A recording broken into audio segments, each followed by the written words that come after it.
savez, c'est déjà 10 millions de kilomètres carrés, c'est considérable. C'est un véritable océan de sable avec des flux comme les flux maritimes, des trafics nombreux. Le Sahel a toujours été une région qui était compliquée et qui était une région de désordre parce que c'est une région immense, en grande partie désertique, qui dépend de l'autorité de plusieurs pays. Et dans ces pays, si on accepte le Maroc et l'Algérie qui sont des puissances, la plupart des autres États sont des États faillis ou qui n'ont pas de moyens, donc ils ne peuvent pas contrôler leur territoire. Cette situation, caractérisée par un vide politique et d'autorité, a permis aisément à des groupes terroristes armés de sévir dans ces territoires dont l'immensité est tout simplement phénoménale et de s'adonner dans le même temps à toutes sortes de trafics. Ces mouvements ont une certaine autonomie, ils reposent sur des chefs qui sont assez indépendants, qui sont des personnages souvent un peu mystérieux, de la biographie est mystérieuse. Mais Mokhtar Belmokhtar va jouer un rôle important à partir d'Aqmi. Il est à l'origine d'Al-Morabitoun, un mouvement dissident. Il va s'illustrer, si on peut dire, en 2015 dans des attentats à Ouagadougou et dans la zone malienne. Donc ces mouvements existent, ce sont des mouvements qui ont une certaine autonomie, mais ils sont connectés à tous les autres mouvements. Se sont installés au Sahel depuis des dizaines d'années des bandes de trafiquants, des bandes qui pratiquent des redzous, ou des groupes extrémistes ou terroristes. Dans cet espace sahélo-saharien, il y a des acteurs non étatiques et des acteurs criminels. Il y a donc une présence de groupes rebelles et séparatistes. Il y a aussi donc une grande présence de groupes actifs dans tout ce qui est réseau d'immigration illégale et de trafic de drogue, voire même dans des trafics d'armes. The new elements, you can say that it's perhaps not altogether new as such, but it's new in its significance, is the extent to which terrorism in the area has made an increasing and widening impact. So you've had instances in many countries of the region, and you have now a Sahel, a desert, an unpoliceable desert, which is not exactly full, but in which a lot of groups are now able to move quite freely, and they have access to arms on a big scale, and they also have funding, because there's a lot of drug trafficking which produces money. So they're a real danger. L'échec de l'expérience démocratique en Algérie à la fin des années 80 a conduit à l'embrasement du pays et à une guerre civile fratricide et à l'émergence d'un terrorisme interne.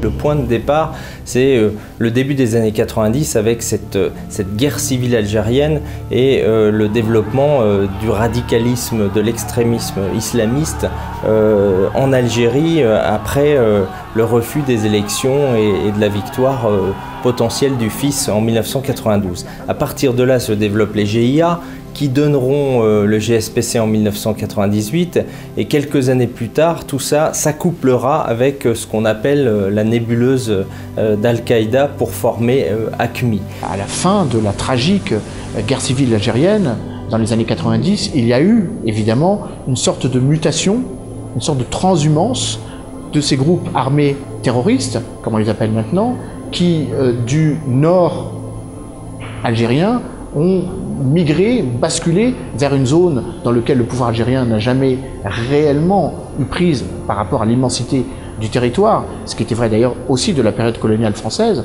par rapport à l'immensité du territoire et de cette fluidité évidemment que l'on peut comparer à une fluidité maritime. Bref, on peut avoir la même vision de la porosité des frontières, de la perméabilité des frontières, et donc le fait que ces organisations terroristes, j'ai coutume d'élargir le trait en disant qu'elles sont à la fois terroristes mais narco-terroristes, car elles s'alimentent, elles bénéficient des trafics en tout genre. Ces gens ont installé leur katiba au Niger, au Mali, dans le Sahel. Donc aujourd'hui, le Sahel est une zone de grand risque où on voit très bien que malgré les opérations en cours, des pays comme la France, qui est très isolé, c'est le seul pays européen qui soit vraiment actif sur zone, n'arrive pas à rétablir une sécurité et à rétablir l'ordre.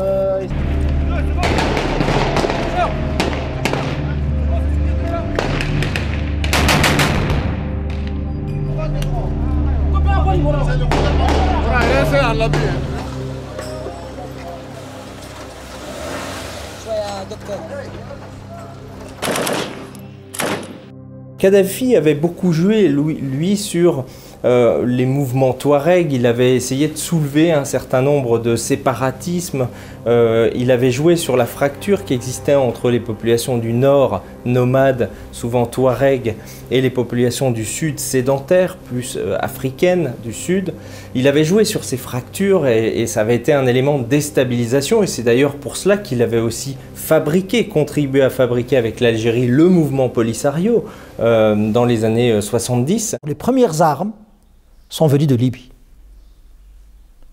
La Libye nous a fait transiter des armes par leur ambassade à Nouakchott et de l'argent pour le Wali. Et les avions libyens font des va-et-vient avec Tindouf et Béchar, et la route de l'armement a commencé entre la Libye et Tindouf, que certains à l'époque appelaient la route Ho Chi Minh. Et tout d'un coup, ce régime s'effondre en 2011 avec cette guerre qui est lancée par des pays occidentaux, l'effondrement du régime de Kadhafi qui va libérer des énergies radicales très très fortes, et on va voir à ce moment-là des mouvements comme Ansar el-Din, le Moujao, AQMI se développer dans la région. Le renversement de Kadhafi a amené d'abord à créer un vide énorme le long de la Méditerranée, plus à 4000 km en Syrie ou en Irak, mais à 200 km ou 300 km de l'Europe. La déstabilisation d'un pays comme la Libye a propulsé au devant de la scène un éparpillement des djihadistes, voire des armes qui étaient stockées à Tripoli et au-delà, et qui servent aujourd'hui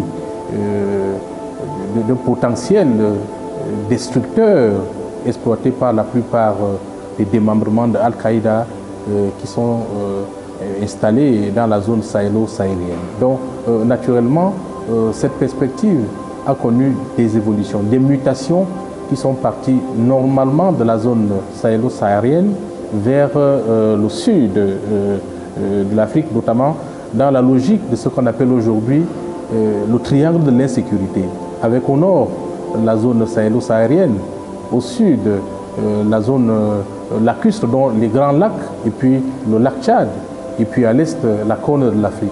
Donc nous avons naturellement cette triangle.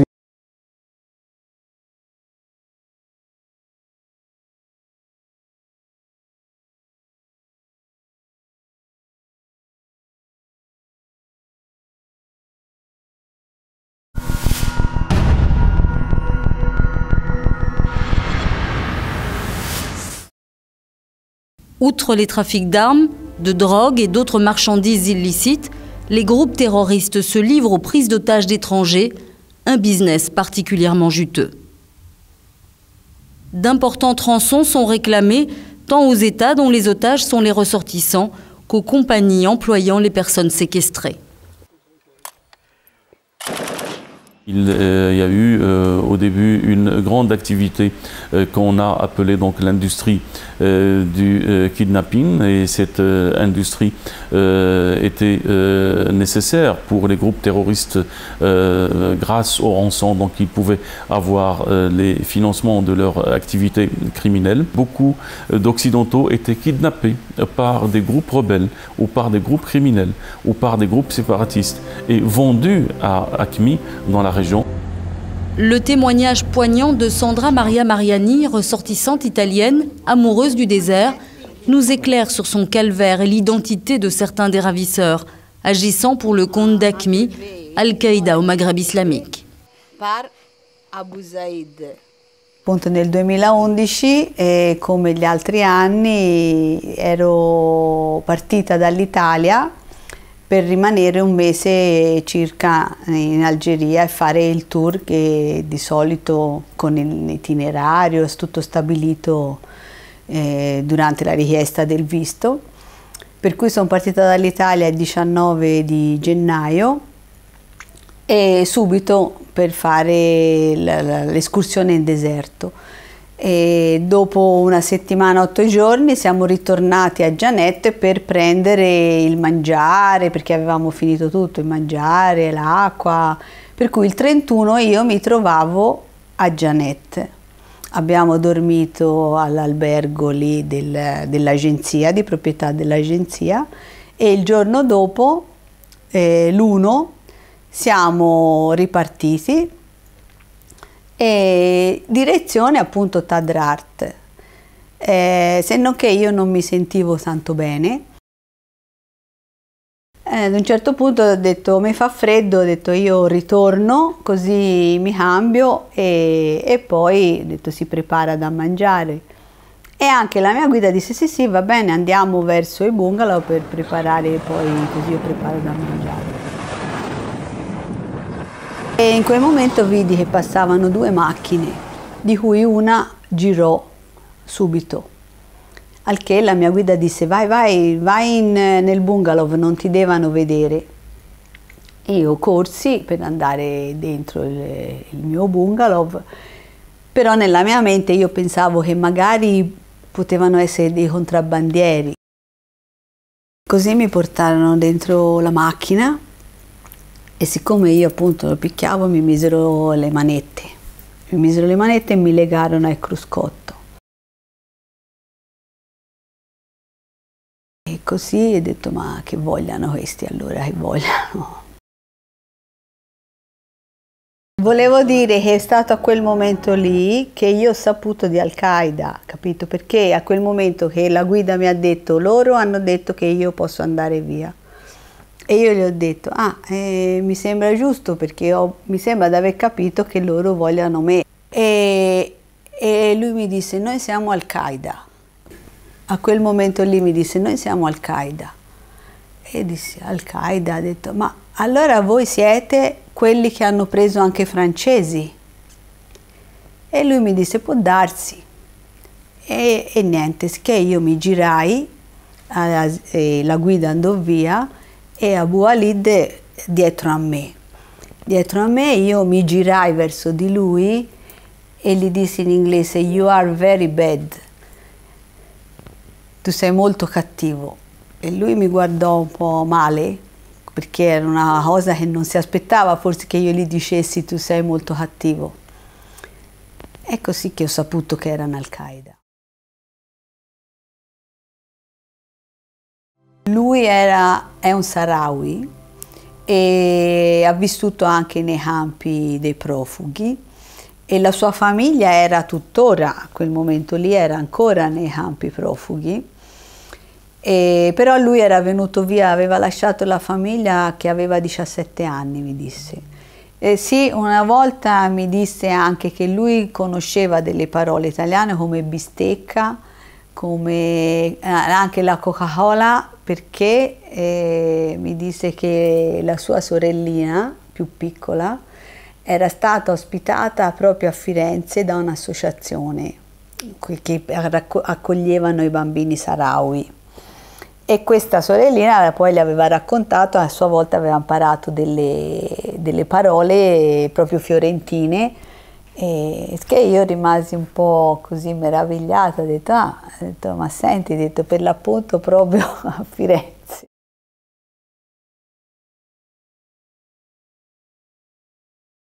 Sì, sì, è lui, è lui. Sì, con lo scesso chiuso, sì, è lui.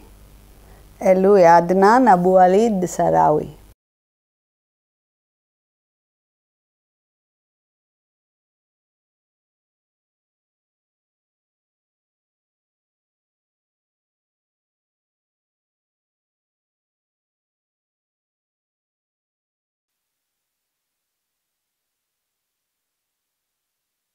Éprise par les mystères du désert, Sandra Maria Mariani a été soumise durant sa longue captivité à des rituels qu'elle n'aurait jamais imaginés, comme l'apprentissage de sourates du Coran ou l'accomplissement de prières islamiques.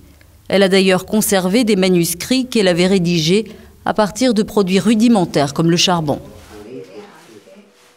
Je m'appelle Maria Sandra, je suis l'Italien qui a été enlevé le mercredi 2 février 2011, près de Janet, en Algérie. Je suis toujours détenu par Al-Qaïda Maghreb islamique, bataillon Tarek ibn Ziyad dirigé par Abdul Hamid Abu Zaid. Poi siamo arrivati qua, eravamo tanti giornalisti, tanti colleghi, una situazione assolutamente difficile perché giustamente la famiglia doveva stare in silenzio, la situazione era molto delicata e nelle prime settimane, nei primi mesi la famiglia restò in silenzio nonostante l'assedio dei giornalisti, talché ci fu anche bisogno di una certa quasi protezione del sito, della casa da parte delle forze dell'ordine, mi ricordo. E dire Fatiha ila Allah Muhammad Rasulullah. Dovevo scrivere il Corano, dovevo scrivere le sure perché ho imparato qualcosa a memoria, era il mio passatempo, diciamo così, perché nel frattempo anch'io mi informavo, cioè cercavo di trovarmi un'occupazione, capito? Perché la mia testa era molto carica di tanti pensieri, di tante cose e il tempo non mi passava mai. Mi dettava in arabo e io lo scrivevo in italiano, nel senso come si pronunciava e io lo scrivevo in italiano. Assalamu alaikum, alyaka an-nabiyyu wa rahmatullahi, assalamu alina wala ibadi illah lai salihim, ashhadu an la ilaha illallah, ashhadu anna Muhammad al-dubu wa rasulullah. In ultimo dire assalamu alaikum à destra et assalamu alaikum à sinistra. Une large campagne pour la libération de ces otages avait été lancée au départ de l'Italie et relayée dans de nombreux pays européens. Le 18 avril 2012, Sandra Maria est enfin libre. C'est le soulagement et l'explosion de joie pour sa famille, ses nombreux amis et au sein des collectifs de soutien qui ont vécu 18 mois de souffrance durant sa captivité. À ce jour, nul ne connaît les dessous des tractations ayant conduit à la libération de Sandra Maria Mariani. 2 Espagnols et une Italienne en mission humanitaire dans les camps de Tindouf ont connu le même sort. Roselina Ourou de l'ONG CISP, Eric Consalius de l'association Mundabat et Inora Fernandez de Rincon de l'association des Amis du peuple sahraoui ont été enlevés le 23 octobre 2011 par l'AQMI avec la complicité de membres du Polisario au camp de Rabouni, QG du Front Polisario.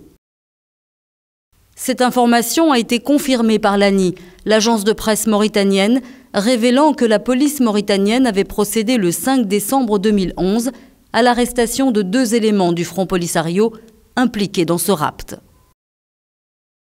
Les otages seront libérés le 18 juillet 2012 dans le nord du Mali, après le probable versement d'une rançon. Les réfugiés sahraouis sont répartis entre plusieurs camps dans la région de Tindouf en Algérie, les camps de Layoun, Aoussert, Boujdour, Dakhla et Smara. Ces populations ont dû fuir le Sahara occidental revendiqué par le Maroc. Ces territoires occupés, jadis par l'Espagne, ont été récupérés par le Maroc à la suite des accords de Madrid. Ils sont toujours contestés par le Front Polisario, qui est entré en guerre contre le Maroc. Plus de 40 ans après le début du conflit, quelques milliers de personnes vivent toujours dans les camps dans des conditions dramatiques et dans un environnement particulièrement inhospitalier. Ces réfugiés n'ont fait l'objet jusqu'à présent d'aucun recensement par le HCR, le Haut Commissariat aux réfugiés. عندنا فراغ رهيب يعني ما كاين شيء يشغلك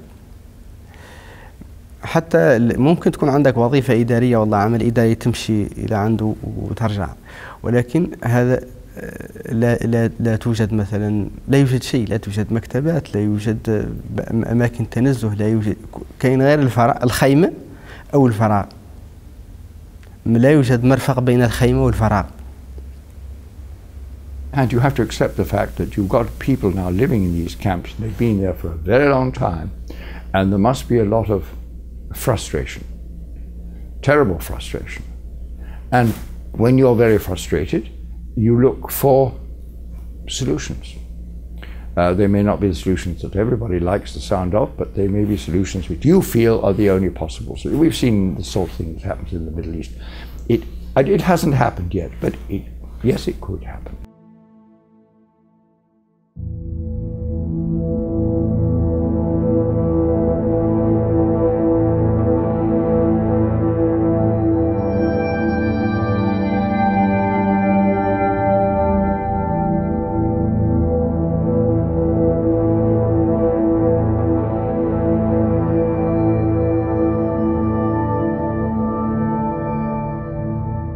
Ce radicalisme va se combiner avec des trafics anciens qui existaient depuis toujours dans la région sahélienne. C'est une région de flux, de trafic, de marchands, etc.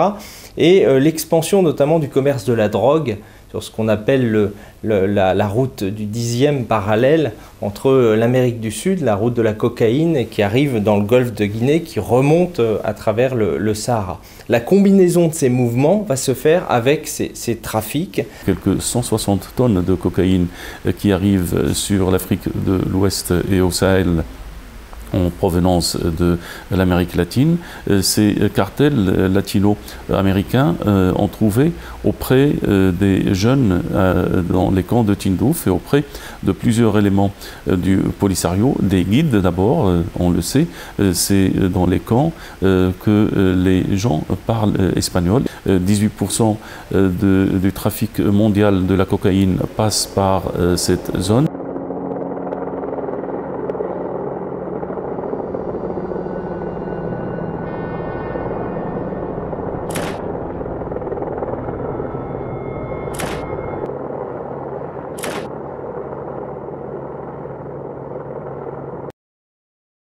Les jeunes des camps de Tindouf, n'ayant aucune perspective d'avenir, finissent par se livrer à des pratiques illégales. Si au départ, ils s'adonnent à la contrebande de cigarettes, de fioul, de drogue et au trafic d'êtres humains, ils versent de plus en plus dans le radicalisme et le djihadisme, avec vente d'armes et prise d'otages en sous-traitance pour les groupes terroristes. Cette nouvelle idéologie connaît un certain succès, malheureusement, chez les jeunes générations dans les États de la région. Elle arrive à recruter. Et elle arrive aussi à recruter, il faut bien le dire, du côté sahraoui, du côté du Polisario, dans les camps de Tindouf, parce que déjà depuis le début des années 2000, un certain nombre de jeunes sont de plus en plus séduits par cette nouvelle idéologie. Over the years, I am so interested in the issue. I get the Google pings on Western Sahara and Al-Qaeda in North Africa. Those are my two main ones. And now I am seeing that there are people finding Polisario members and people from the camps who are involved with terrorism. Also, they're really involved with the smuggling. I did meet with one young man, and he said, where else can I make $300 in a week other than going down to, I think, Niger or Mali and transporting people up to Tripoli or Benghazi? I can't do that anyplace else because he lacked educational opportunities, so transporting people was the only way he knew to make money. Les jeunes du Polisario qui sont nés dans les camps, à Tindouf ou ailleurs, voient très bien qu'il n'y a pas d'avenir. Ils vivent dans une situation qui est misérable, dirigée par de vieux gauchistes qui parlent un langage qu'eux-mêmes ne comprennent plus. Dès les années 90 et début des années 2000, beaucoup de ces jeunes se sont tournés vers les trafics. Trafic de voitures, trafic de cigarettes, d'alcool, d'armes, tous les trafics qu'on trouve dans le Sahel. Et puis petit à petit, les organisations terroristes ont commencé à mordre sur cette jeunesse. On a trouvé quelques jeunes du Polisario dans les katibas qui ont rejoint Al-Qaïda, les katibas issus du GIA algérien. Aujourd'hui, on en trouve beaucoup dans l'entourage de Daesh, parce que ça leur offre la possibilité de quitter les camps de Tindouf, la possibilité d'échapper à l'emprise de la direction du Polisario, qui a fait faillite, politiquement en tout cas, et la possibilité d'essayer de trouver un avenir, même si c'est dans le crime et le terrorisme. The people in the camps are seeing this as a way to make money, to do the smuggling, and one lady I met who was just fresh out of the camps and just so torn and she said, "You can't go 4 tenths until you find an AK-47. I was shocked. And also she was the group of ladies with whom I was speaking were talking about the drugs in the camps and the guns and the arms, and it was really, I'm just thinking, what are we doing by letting this continue? Because it only can go further down. It's not going to get better unless it's resolved and the people are returned to their homeland. En esos campamentos terribles, porque están en el desierto, en una zona inhóspita verdaderamente, son capaces de provocar la llamada de atención al mundo para que se dirijan, ni más ni menos que a estos campamentos, ayuda humanitaria internacional que durante muchos años llegó en cantidades verdaderamente importantes y que no siempre fueron tratadas con honestidad, con dignidad, con decencia por parte del Frente Polisario, puesto que, como se ha podido descubrir en diferentes informes de la Cruz Roja Internacional, de la propia Unión Europea, se han producido verdaderos fraudes en relación con las ayudas humanitarias que se han dirigido por parte de países, especialmente europeos, a Tinduf, para ayudar especialmente a la población más vulnerable. Las cúpulas dirigentes y escalones intermedios del Frente Polisario la han dedicado en parte al contrabando. France Liberté a été la première ONG à attirer l'attention des donateurs internationaux sur des détournements importants de fonds et d'aide humanitaire destinés aux réfugiés des camps de Tindouf.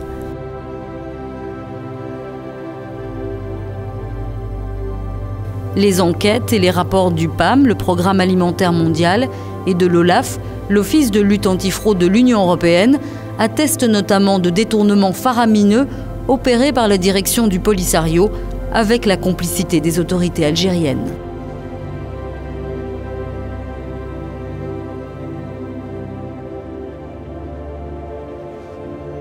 I got involved with the Polisario in 1999. I went with a group of 13 people to the camps, and it was in December of '99, my first trip. And at that time, I agreed, out of the 13 people I went with, to do a container, one container of humanitarian aid. To realize that the containers were not there, I realized I couldn't get supporters back in the United States to send goods that I couldn't prove were arriving. So I decided that one last project was the Operation Christmas Child, and they let me participate in the distribution of that project. But I realized when that project was over, because we did 7 containers of the children's gifts, I knew at that time I couldn't do any more, so I just quit. I thought, I didn't announce it to anyone. I didn't say, you know, I didn't announce it to the Polisario and say, I'm not coming back. I just thought, I will fade away.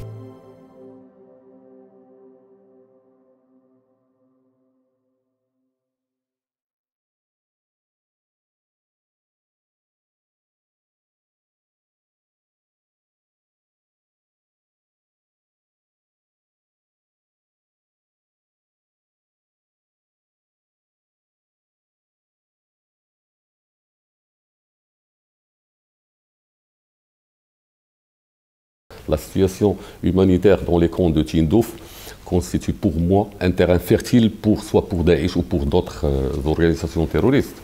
Parmi les cellules que nous avons démantelées depuis 2008, il y a eu l'implication des séparatistes dans des cellules terroristes qui ont prêté allégeance à l'époque à Al-Qaïda, puis dernièrement à Daesh.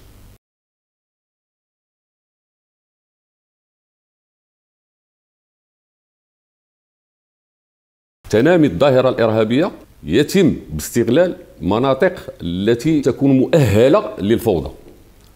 حاليا داعش استغلت الحالة ديال العراق واستغلت الحالة ديال سوريا وحاولت تستغل الحالة ديال ليبيا وتحاول أن تستغل الحالة اللي موجودة في الجنوب الجزائري. ستستغل الوضع في تندوف من أجل وضع القدم ديالها في المنطقة. Nous, notre combat, c'est au nom de l'islam, c'est pas arabe ou touareg, noir ou blanc, c'est au nom de l'islam. Ouais, et notre guerre, c'est une guerre sainte, c'est une guerre légale, au nom de l'islam. Nous sommes contre les rébellions, nous sommes contre l'indépendance, ces universités d'indépendance. Nous sommes contre toutes les révolutions qui ne sont pas au nom de l'islam, nous sommes contre. Et on est venu pour pratiquer l'islam au nom d'Allah. Depuis mars 2017, les groupes terroristes qui sévissent dans les régions du Sahara, du Sahel et des Grands Lacs ont décidé d'unir leurs forces en mettant sur pied une importante structure centralisée intitulée GSIM, ou Groupe de soutien à l'islam et aux musulmans.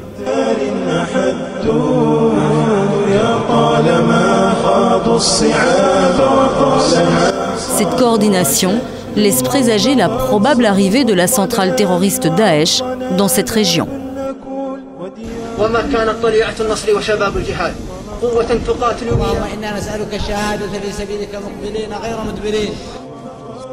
Nous sommes dans une nouvelle configuration puisque l'ensemble des organisations terroristes qui sévissent dans la bande sahélo-saharienne depuis maintenant près de 4 ans ont décidé de fusionner.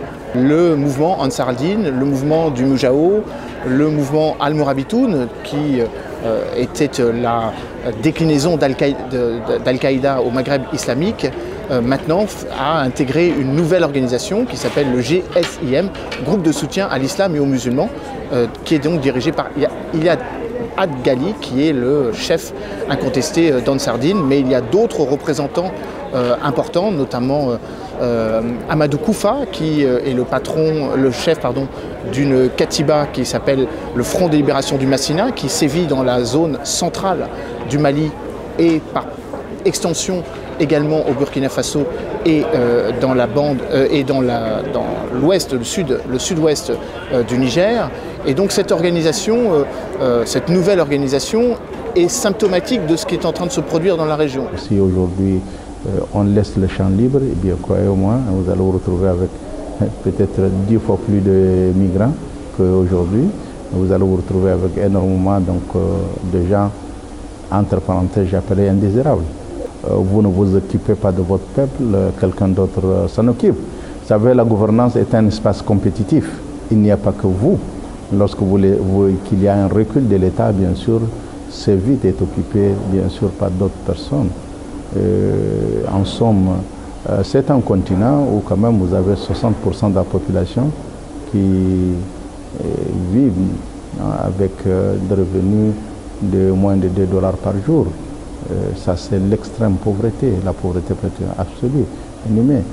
Deuxièmement, beaucoup de zones aujourd'hui en Afrique sont des zones non gouvernées, où la présence de l'État est minimale, où même, par exemple, l'État n'existe pas. Et tout ce que vous laissez, c'est quelqu'un d'autre qui le récupère. Et c'est comme ça que ces forces négatives ont trouvé, disons, un terrain libre, un terreau aussi beaucoup plus propice pour leur permettre donc de s'incruster, de s'enraciner et de recruter des gens. Aujourd'hui, maintenant, si vous voulez résoudre le problème, il faut le prendre à sa racine. Et sa racine, c'est d'abord améliorer tout ce qui est question de leadership et gouvernance, améliorer tout ce qui est question de production de richesse, distribution de richesse, et aussi, surtout, le côté sécuritaire. L'armée classique aujourd'hui n'est plus apte à faire face à des guerres asymétriques. Il faut aussi réformer l'armée. Il faut absolument lui donner une mentalité autre que celle qu'elle a toujours eue.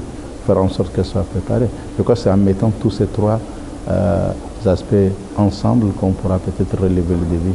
Mais ça prendra du temps. Ce n'est pas impossible, ça prendra du temps, ça prendra de l'engagement et ça demandera énormément, disons, de coopération entre les États.